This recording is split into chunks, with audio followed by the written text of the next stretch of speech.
24 minutes after the hour mark at Hugh Hewitt. I'm going to go way out on a limb here and predict that Meet the Press on Sunday will discuss Ebola. Joining me to confirm or deny that is Chuck Todd, host of Meet the Press. Hello, Chuck. How are you?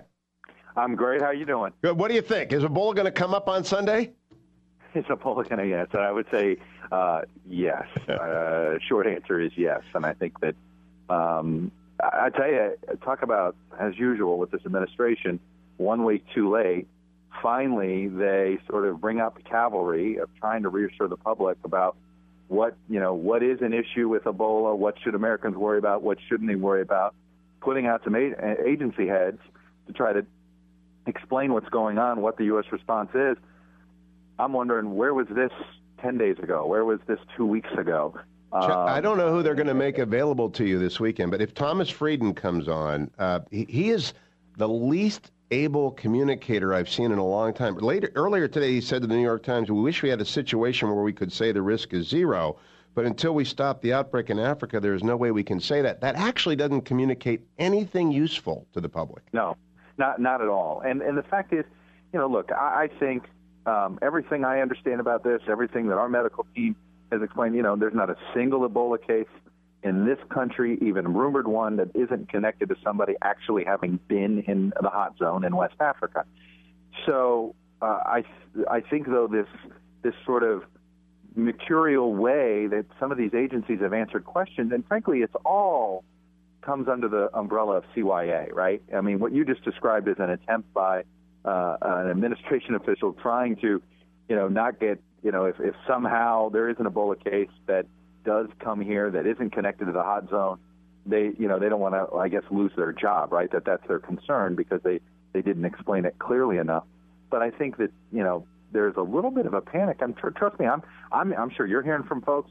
I'm hearing from folks that say, like, geez, could this come over the border? Could people carrying it this way? Or why aren't we stopping people at the airports? And I think people don't understand the nature of how you contract Ebola and how you can't contract Ebola. But again, the government, look, I think this is a larger credibility issue. I think folks would be giving government the benefit of the doubt if there haven't been, I could count 8 instances in the last 8 months where government has fallen down on the job. We can go to the VA. President himself has said his own intelligence folks have let him down on ISIS.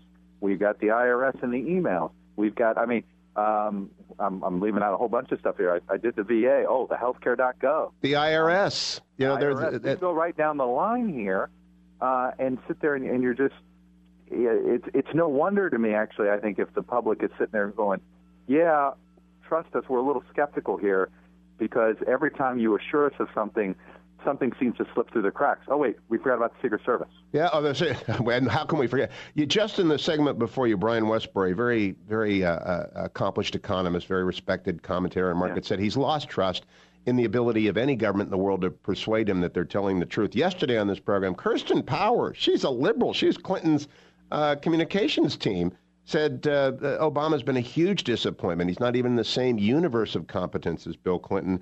And then just about an hour ago, the Pentagon announced that they're doubling the number of troops being deployed to Africa. What does that last fact tell you, Chuck Todd? Well, look, the last fact tells me that that the outbreak in Africa is not under control. Yep. Okay, this is and there really isn't another country. And I wish we were having a separate debate here. We're apparently the only country capable of even trying to stop this.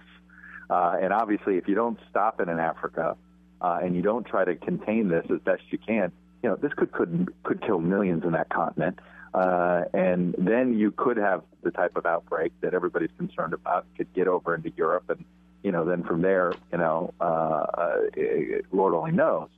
So it tells you, I think, that that they're concerned that they're not containing this thing, and that basically there's nobody else to turn to but the United States. I mean, this is where you sort of laugh at Russia and China claiming that they want to be superpowers when this is kind of something that the world's supposed to come together and do something, and apparently there's only one superpower capable of dealing with it. There is, and there's only one president of that superpower. When we come back from break, we'll talk to Chuck Todd about his guest set for Sunday, because it's going to be fascinating what happens in 48 hours, or actually more like 36 hours between now and Meet the Press, because the story changes so rapidly. As we go to break, I remind you, from 1346 to 1350, 1 out of 3 people in Europe died. And in 300 years later, 7,000 people in 1 week in London died. And so in West Africa, it could be really bad.